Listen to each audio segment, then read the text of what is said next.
Interface Video presents Fairfield Today. Brought to you by Fairfield Federal Savings and Loan, Fairfield Medical Center, Fairhope Hospice and Palliative Care, the Fairfield County Board of Developmental Disabilities, and the Frankie Smith Funeral Home.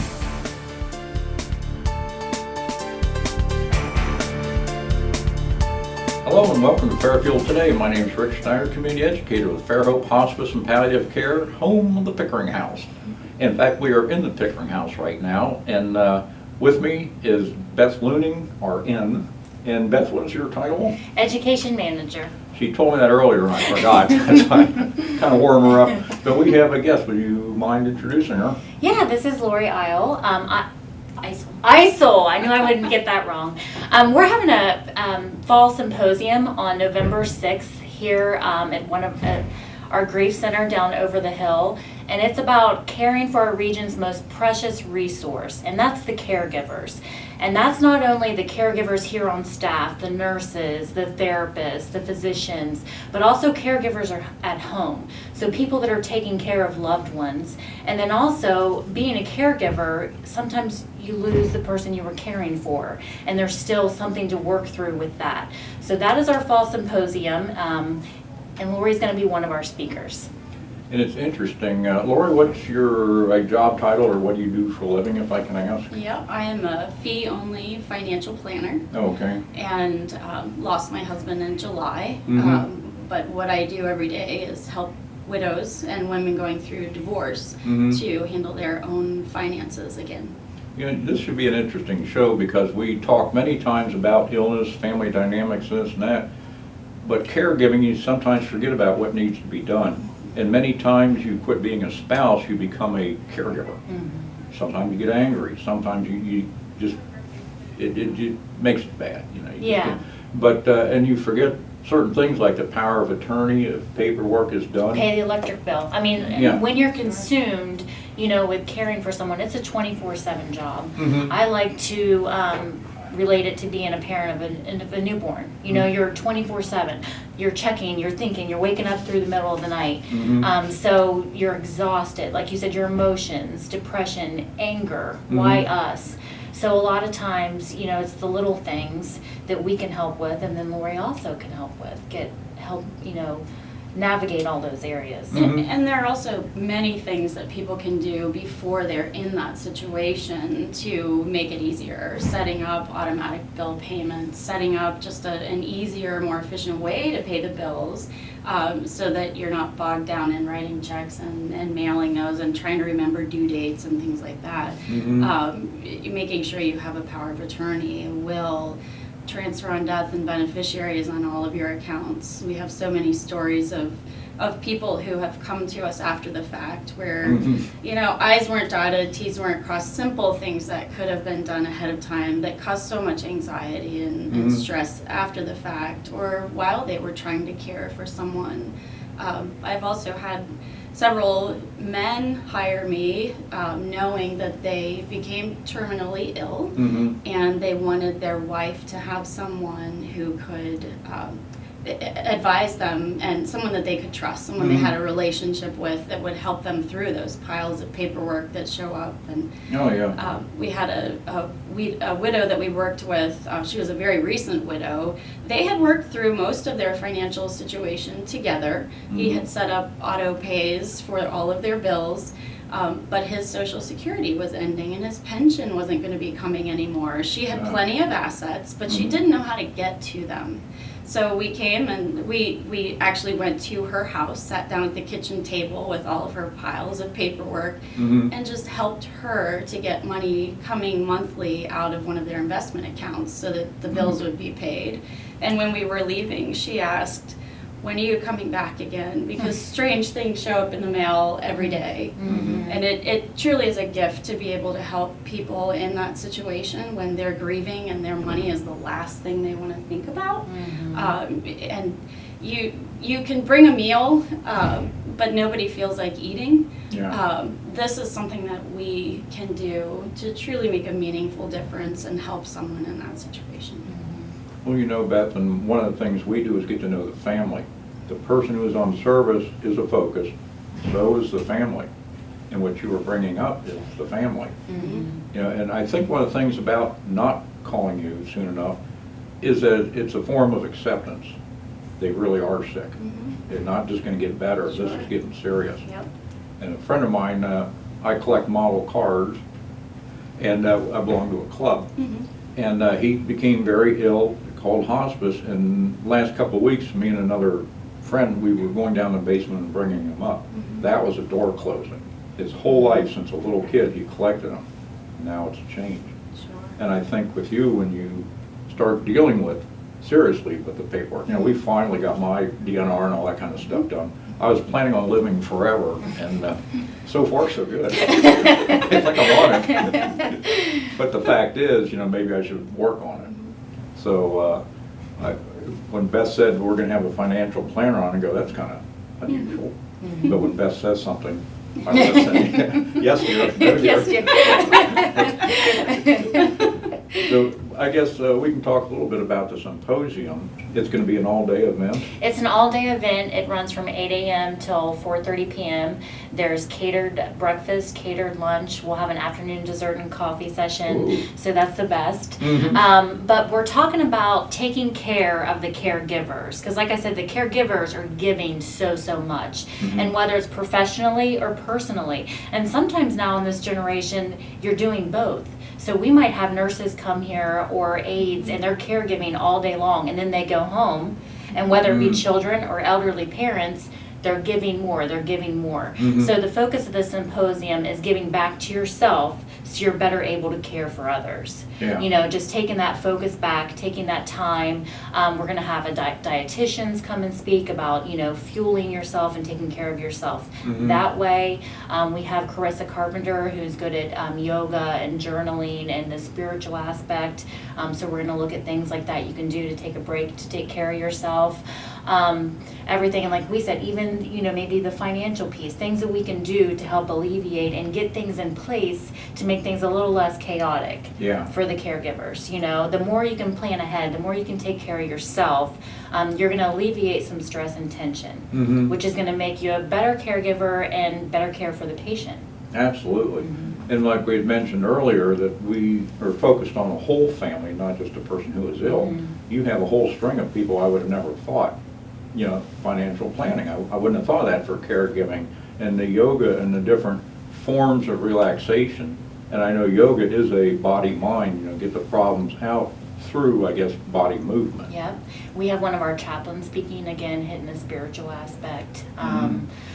Trying to think. We actually have addiction specialists coming to speak. Okay. You know, because sometimes, you know, with overwhelming stress, that's the whole idea of this, of how can you fill it with good vices? You know, because sometimes it could be the first thing to, whether it's eat a large pizza to yourself and cry over a gallon of ice cream, something like that, or that bottle of wine. I mean, things that we can do in a positive aspect to treat ourselves better, again, in order to take care of others in a better manner. Oh, yeah. Well, I used to drink and smoke when I was younger, and people go, what do you do for fun now? You know, but a little bit of wine does relax, you know. Yeah, that's in just moderation, and that's going to be the key and the topic of that discussion, you know. Well, and, you know, Lori, we had mentioned earlier about you dealing with women divorced. I think maybe there's a lot of comparisons with a woman becoming widowed as opposed with being divorced.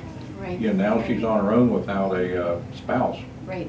So you, I guess, even in this case with people at the end of life, you can kind of fill in that situation. Sure.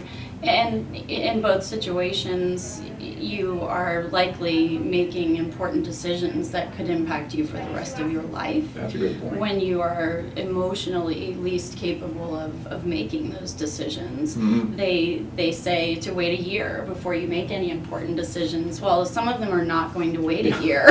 You know, you still have to figure out your health insurance. You know, you may need money to live. You need to make decisions, and you need to find someone who has your best interests at heart, someone who's a fiduciary that's not trying to sell you any types of products, that will be giving you the best advice for you.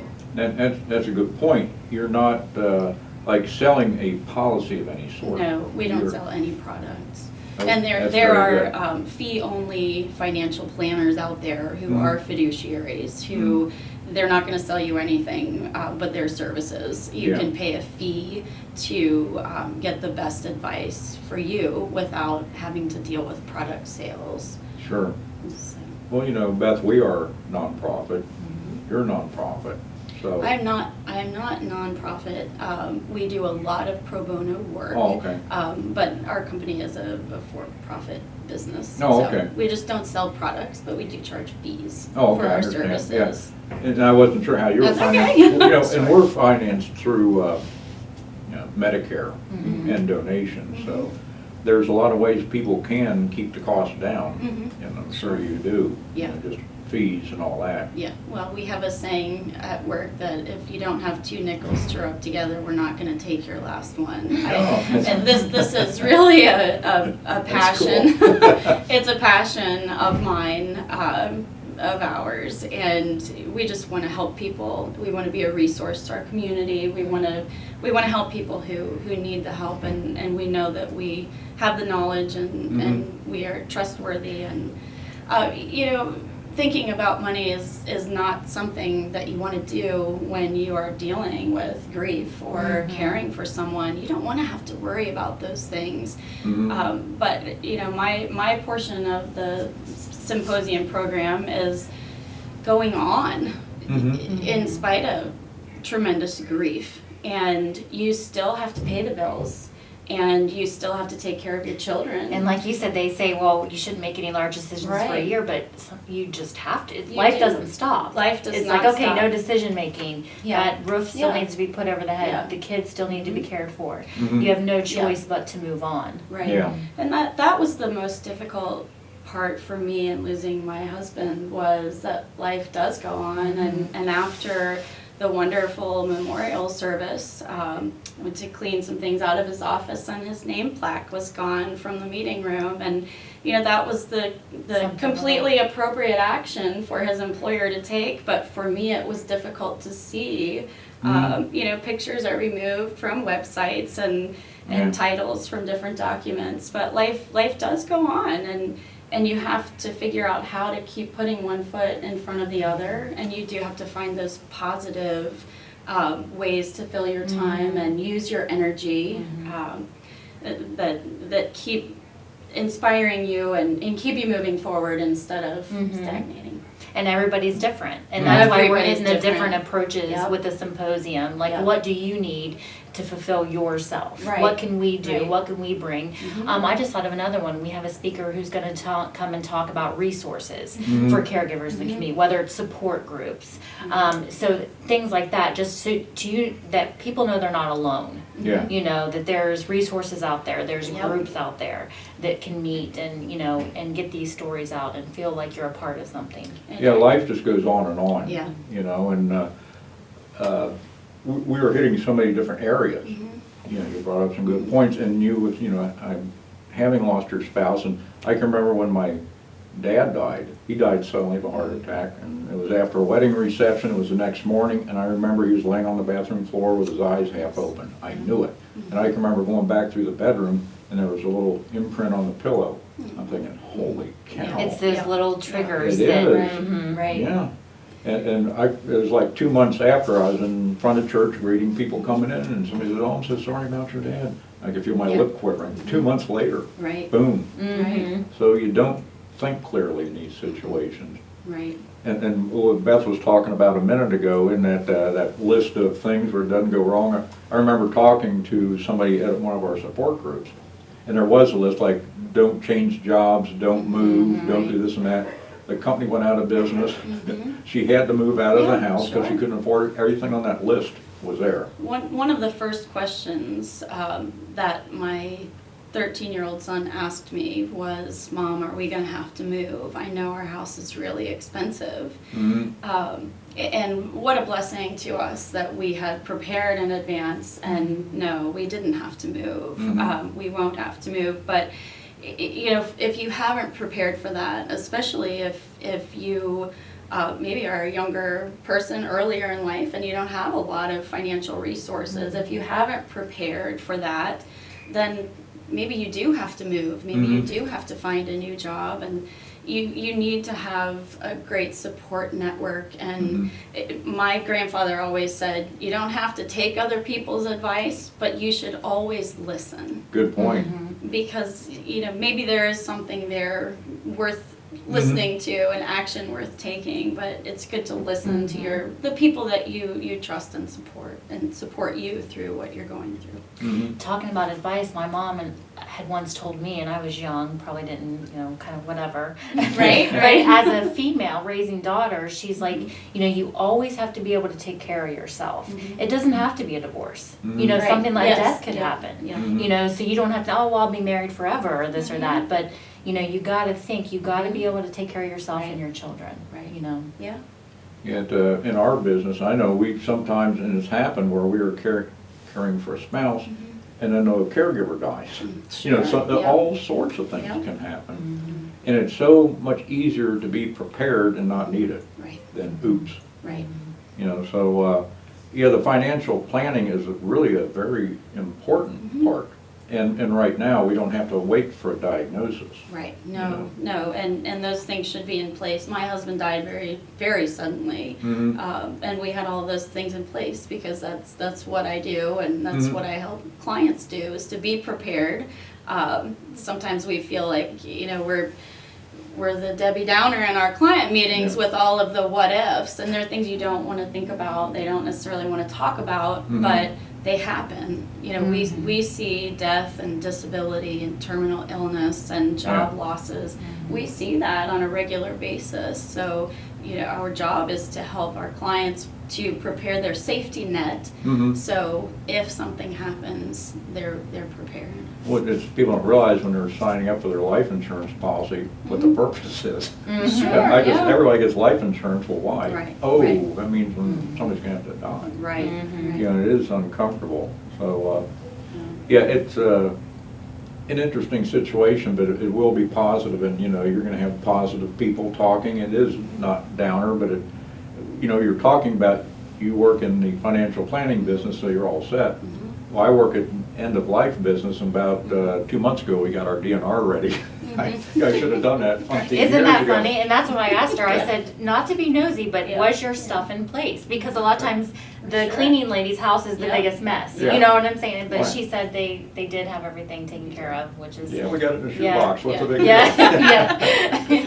We're gonna get to that, Yeah. you know, kind of philosophy. But you brought a journal that you did. said you'd like to maybe share something from that could help Well, you or I- anybody else with sure. some ideas about. Like you were saying earlier, everybody's different. And some people don't want to get out of bed in the morning. Some people can't stand to be in bed and can't wait to get their feet back on the ground again. I love to write, and lots of people told me, you need to journal, you need to journal. So I tried. I got a big fat notebook with lots of pages, and I wrote in it one day. And then I started it again maybe 3 days later, but I have young children, and they wanted to throw the football, and so I left it to go throw the football. And I found it difficult to come back to that, because to write, to get all of those emotions and feelings out, you know, life goes on, and there's so much to do. I'm still working, caring for children, you know, going to sports, and to go to that deep emotional pain every day and try to write that out, for better or worse, I didn't feel like I had that time to sit down and write for an hour or so each Because day. it took you there. It took brought me it all there. out. Yeah. And so that might be something that you could revisit later. Yes, Is what I'm yes. thinking. Right. Because I think for now it's Yeah. so fresh. It is, And so it's right. kind of like, okay, Right. go away. I don't have time Yeah. for this. Yeah, But it- eventually. It's still yeah. it's still there, and we talk about him on a regular basis, and sometimes we laugh and sometimes we cry. But what I did find helpful was I bought a smaller journal, and I just started clipping. I do Bible studies. I read several devotional books every morning before anybody gets up, and through Facebook and through friends sending different things to me, I just started clipping things that made me feel better. Got pictures, Things. or you put Oh, cards yeah. in there? Okay. I would just, print them and clip them out. Ooh. This was a good one. Grief is like glitter. This is what you were talking about before. You can throw a handful of it in the air, but when you try to clean it up, you will never get it all. Even long after the event, you will still find glitter tucked in the corners. It will always be there somewhere. And Something's going to trigger. something's going to trigger. And, sometimes I call those ticking time bombs waiting, waiting for me. But then other times, people sometimes, they'll share something with me and it'll make me cry, or I'll tell them I read that and it made me cry, and they say, "Oh, I'm sorry." No, absolutely not. Yeah. I love remembering my husband, talking about my husband, laughing about my husband. He was so funny. He was a wonderful man, and it's emotion is emotion, and sometimes we have to choose the time that we can really go to that place, especially if it brings on tears and things like that. But it's there, and it's okay to feel that. It feels good to feel that. Well, I look at laughing and crying, and back when you used to have clocks, Right. 5 after 12 is laughing and 5 to 1 is crying, but Yeah. actually they're right next to each other. Yeah. They're right on the clock, and it's so important. Mm-hmm. And, a few years ago, we had the Lancaster Festival, and I was at the Art Walk, and my daughter, when she was in high school, her best friend was killed in a car accident. And I saw the parents, and I said, "Boy, I sure miss Brenda." And Mom goes, "Thank you. Yeah. Thank you so much." People don't mention it. Right. Because, like, she didn't exist. Yeah. Boy, she forgot about her daughter. If I say her name, oh my Right. gosh, she died, Yeah. They're afraid to say it to stir memories, and that's good to stir memories. Yeah. And it showed, she said, my daughter would have been dead 17 years, 4 months, and 3 days. She lived 17 years, 4 months, and 3 days. She had just passed the halfway from when she was alive to when she had passed. Oh my goodness. Her mom knew that. Yeah. And that was 17 years and 5 months Yeah. later, Yeah. And, you brought up a good point that you sometimes tear up and they apologize. It's okay, and that's when our support, we follow for a year in Fairhope, because you should be over in 3 months. But, once the casseroles stop and all that, then it becomes all by yourself. Right. That's when it gets difficult. Right. And you brought it, that's when you go Yeah. broke. I love hearing those stories, and I was at his workplace just yesterday, and I was in the workshop, and I saw something there, and I I said, "Are those his?" And he said, "Yeah." He said, you can have them back if you want them," and he started to go get them, and I could tell that they meant something to them. And I said, "If they're sentimental," I said, "just leave them there." And he immediately turned around and walked right back to me. And it makes me feel so good that people He want touched to other go people. on remembering him, that they have a daily reminder there of him.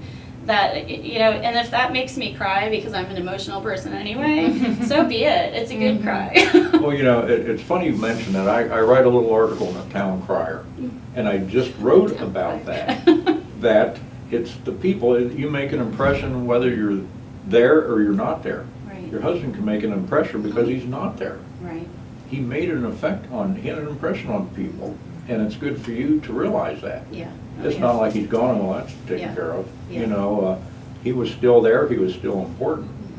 And I can remember when my dad died, a guy came down, this was in Dayton, Ohio, and one of his coworkers came down from Fort Wayne. I'm like, holy mackerel, that was a long drive, just for the visitation, and they went back home. It was a whole day for that. Right.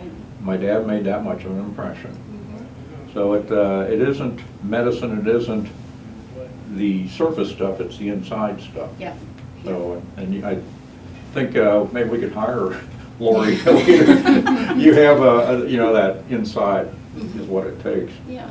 So I guess we should probably give it a contact information. How can people get a hold of you? Is there a website or a phone number? Or? We do have a website, but I think just to have people reach out to you, if that's okay. That's fine. And you can pass along information. We're happy to help anyone here or people that might reach out and need that help. Well, and that's a good point. We're not trying to sell anything, so, you know, we can talk first and refer to you, and then, Yes. and you would be a person call back, and they could actually, the call's so important, they get to talk to somebody. Yes. I was calling one of the bigger outfits about a week ago, and Right. about 4 different things said how important Right. the phone call was. We'll go somewhere else. And Right. it was getting real important to me. Your I wanted phone to call tell is them really that. important to us. Please Yeah. hold. Right. Well, I guess Beth will go real quick. When is the symposium? Again, it's November 6th. It's $50 registration.